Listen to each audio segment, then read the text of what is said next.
Bienvenidos a esta su plataforma Aprendamos de Atención Prehospitalaria. Dale a me gusta, comenta este video, compártelo con otros colegas para que juntos podamos aprender.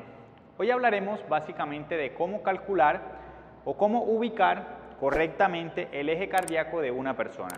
Así que sin más preámbulos vamos a empezar. Estuve pensando un par de días cuál era la mejor forma de poder explicar este tema y que fuese muy entendible, ya que algunos consideran que es bastante difícil. Creo que encontré la mejor de todas y espero que sea de tu agrado. Recuerda que un trazado electrocardiográfico convencional consta de 12 derivaciones. 6 derivaciones que corresponden al plano frontal, las cuales son AVR, AVL, AVF, D1, D2 y D3. Y las otras 6 derivaciones corresponden al plano horizontal, que son las derivaciones también conocidas como precordiales, que van desde V1 hasta V6. Para efectos de poder entender cómo calcular correctamente el eje cardíaco, vamos a tener en cuenta solamente las 6 derivaciones que corresponden al plano frontal. Y las vamos a ubicar tal cual las analiza el electrocardiograma. Sobre nuestro cuerpo trazaremos un plano cartesiano. Vamos a utilizar esta imagen de este torso para poder ubicar el plano cartesiano en la medida de que se ubica el corazón. Luego de que tienes ese plano cartesiano, lo vas a dividir cada uno de sus cuadrantes a 30 grados. Si tú notas acá, cada cuadrante lo he dividido a 30 grados. Pero quiero que tengas en cuenta algo, y es que conforme giran las manecillas del reloj, estos valores van a ir aumentando de forma positiva. Lo que estoy diciendo es que este sería 30 grados positivo, este sería 60 grados positivo y este sería 90 grados positivo y así sucesivamente hasta dar un giro completo de 360 grados. Pero en contra de las manecillas del reloj, voy a corregir esta imagen, en contra sería de esta forma, en contra giran las manecillas del reloj, estos valores serán negativos. Empezando desde 0 grado indicaremos entonces que este sería menos 30 grados, menos 60 grados, menos 90 grados, menos 110 grados y así sucesivamente hasta dar todo un giro de 360 grados. Ahora vamos a entender un poco por qué hay que tener en cuenta esta situación.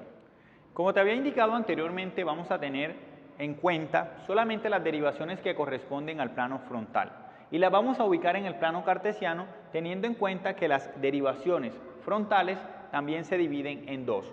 Derivaciones unipolares que son AVR, AVL y AVF y también las bipolares que son de D1, D2 y D3. Y las vamos a dividir de esta forma porque en ese orden de ideas las vamos a plasmar en el plano cartesiano y poder grabar fácilmente. Existen muchas formas de recordar dónde van ubicadas estas derivaciones. Vamos a empezar con las derivaciones unipolares. Y la primera de ellas será ubicar a VL, que está a menos 30 grados, AVF, que está a 90 grados, y AVR, que se encuentra a 210 grados, teniendo en cuenta en favor de las manecillas del reloj. Una mnemotecnia que utilizo para poder aprender la ubicación de estas derivaciones es acordarme del triángulo de Einthoven. Y simplemente lo que hago es plasmar o imaginar un triángulo. Voy a hacer un paréntesis para que recuerdes que dependiendo del vector que esté analizando el electrocardiograma, entonces la energía será positiva desde donde empieza hacia donde se dirige. Teniendo en cuenta esto, en la medida de que la onda de análisis se va alejando del vector inicial, se vuelve más negativa. Transpolando este concepto al plano cartesiano, estoy diciendo que esta derivación recibe el nombre de AVF, a 90 grados positivo, porque aquí empieza el análisis del vector. Pero en la medida que éste se va alejando cada vez más, se convierte en AVF negativo. Las siguientes derivaciones que vamos a ubicar en el plano cartesiano son las derivaciones bipolares y son muy fáciles de recordar simplemente porque tienen una diferencia entre ellas de 60 grados. Empezando desde 0 grados, vamos a ubicar a D1. a 60 grados, como te indiqué, vamos a ubicar D2. Y a otra diferencia de 60 grados, vamos a ubicar a D3. ¿Qué sería entonces? 120 grados. Con estas derivaciones también ocurre igual que como te expliqué anteriormente. El vector de análisis eléctrico inicia en 0 grados, con D1 positivo. En la medida de que este vector se aleja, se convierte en D1 negativo. Con D2 a 60 grados positivo, y en la medida de que se aleja, se convierte en D2 negativo. Y así ocurre con D3. Te voy a interrumpir solamente un segundito para que tengas tiempo de darle a me gusta, dejar un comentario y compartirlo con otro colega. Ya que tienes presente cada uno de los detalles que hemos mencionado, ahora sí vamos a aprender a calcular el eje cardíaco. Ahora que ya tienes claro todos estos conceptos, vamos a realizar un ejercicio para poder afianzar este conocimiento. El paso número 1 será identificar el complejo QRS más isobifásico posible. Esto quiere decir que tiene una deflexión tanto positiva como negativa en el trazado electrocardiográfico. Vamos a empezar entonces analizando a VF. Si notas, VF tiene una deflexión positiva y una negativa, pero es muy pequeña a comparación de la positiva.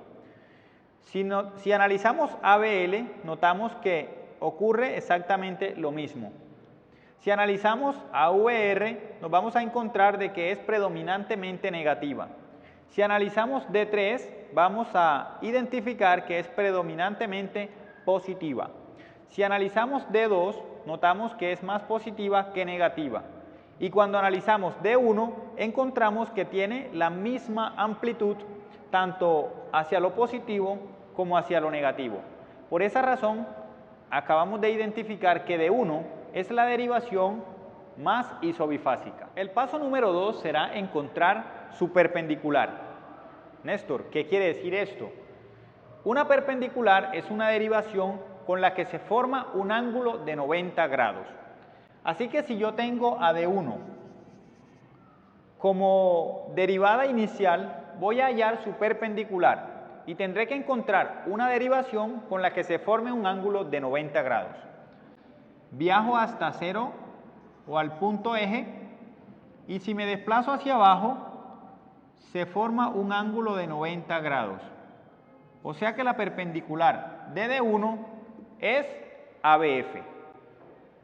Ahora, si me viro hacia arriba, encontraré que también se forma otro ángulo de 90 grados, por lo que ABF negativo también es perpendicular con D1. Imaginemos que la derivación más isobifásica fuese AVR. Para hallar su perpendicular, repito el procedimiento. Me voy hasta el centro y luego busco la perpendicular teniendo en cuenta que se debe formar un ángulo de 90 grados. Si ustedes notan, aquí hay un ángulo de 90 grados, por lo que la perpendicular de ABR sería de 3. Existe una mnemotecnia muy popular para poder recordar las perpendiculares, y se trata de acordarse que Doña Flor tiene 3 maridos, D1, D2 y D3. O sea, AVF, AVL y AVR. AVF es perpendicular con D1, AVL es perpendicular con D2 y AVR es perpendicular con D3. Como ya hemos dicho que D1 es perpendicular con ABF y AVR es perpendicular con D3, solamente nos queda recordar que AVL es perpendicular con D2. Continuando entonces con el ejercicio, ya hemos identificado que D1 es la derivación más isobifásica. Ahora vamos a confrontarlo con su perpendicular y miraremos si el complejo QRS de esa derivación perpendicular es positivo o es negativo. Tengo D1 como derivación isobifásica, me voy al centro y ahora no sé si irme hacia arriba o hacia abajo. ¿Quién me determina eso? El complejo QRS. Si el complejo QRS es positivo, como lo es el caso, mira, como lo es el caso, es más positivo que negativo, entonces me vendré hacia este lado del plano, porque recuerda que donde inicia el vector es positivo y donde termina es negativo. Así que tenemos que AVF es positivo porque aquí es donde inicia el vector de análisis eléctrico. Por lo que el eje cardíaco de este paciente se encuentra entre 0 y 90 grados. En condiciones normales, el eje de una persona se encuentra ubicado entre menos 30 grados y 110 grados. Alguna literatura sugiere que hasta 120 grados es normal. Pero ¿qué pasa cuando el eje se encuentra entre menos 30 grados hasta menos 90 grados? Se considera un eje desviado hacia la izquierda, lo cual sugiere una hipertrofia ventricular izquierda, un bloqueo de fascículo anterior del haz de His, o también un bloqueo de rama izquierda del haz de His, o el desarrollo de procesos isquémicos en el lado opuesto del corazón. En este caso hablamos de la mitad del corazón derecho. Cuando el eje cardíaco se encuentra por encima de 120 hasta más menos 180, se considera un eje desviado hacia la derecha, lo cual sugiere hipertrofia ventricular derecha o un bloqueo de rama derecha del haz de His o procesos isquémicos que se están desarrollando en el lado opuesto del corazón. En este caso sería un bloqueo de cara lateral. Por último, cuando el eje se encuentra ubicado entre o por encima de más menos 180 hasta menos 90 o hasta más 270, el eje se encuentra o se denomina un eje indeterminado.